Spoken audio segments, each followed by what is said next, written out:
አንድ ድል ብቻ ስጠኝ። ቆንጆ ሱፐርማርኬት ነው የምትገዢው። እንዴት ቻልሽበት ግን የተፋሽውን መልሶ መዋጥ? አይደለም እኮ። ቆይ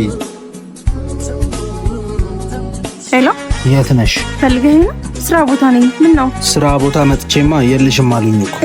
ሱፐርማርኬት እኮ ቃል ገዛ ወጥቼ ነው። 10 ደቂቃ መጣሁ።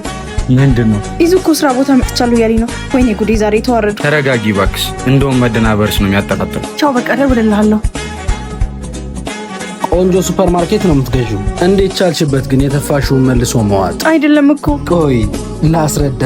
ምንም አላረኩም፣ ምንም አልተፈጠረ እንድትይኝ ብቻ ባልሆን። አዎ እውነት ምንም አልተፈጠረም። የሌባ አይነ ደረቅ ጅል ነው እንደሚመስልሽ? ስንት ጊዜ ስትመላለሽ አይቼሽ ነበር እኮ። ከዛሬ ነገ ታያለሽ ብዬ ነበር ዝም ያልኩሽ። ስትከታተለኝ ነበር ማለት ነው? በደንብ ነዋ። ፍቅርሽ ሲቀዘቅዝ እኔን ማቀፍና መሳም ሲከብድሽና ሲቀፍሽ እያየው እንዴት አልከታተልሽም? ፈልጌው እኮ አይደለም። ያልጨረሽው ነገር ከነበር እኮ ጨርሶ መለያየት ነው እንጂ ፍቅር እኮ የእልፍኝ አዳራሽ አይደለም። እዚህም እዛም የምትይው።